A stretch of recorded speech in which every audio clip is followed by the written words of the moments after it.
Welcome to Let Me Fix This. Enjoy the video. You begin by making sure the calculator is on and set to normal mode. This matters because some modes change key behavior. Enter the numeric digits of the value you want to negate, for example 25 or 3. 5, then glance at the keypad to find the +/- key labeled plus or minus, or plan to use the subtract key. Once done, you will apply the negation.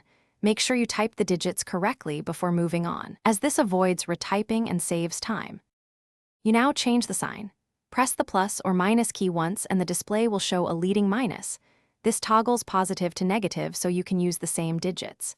If your calculator lacks plus or minus, type 0, press the minus key, then enter the number to compute 0 minus 25, which yields minus 25. This works because subtraction from 0 produces the negative.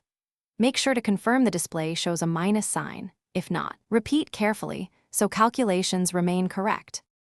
You finish by using the negative number in your operation. Enter operators and other numbers as needed. Calculators accept negative operands the same as positives, so proceed.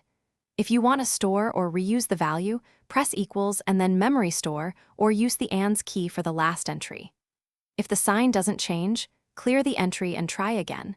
Ensure you're not in integer-only or complex mode, and verify the plus or minus key isn't stuck. This troubleshooting fixes most issues quickly. Thanks for watching. If you found this helpful, don't forget to like and subscribe.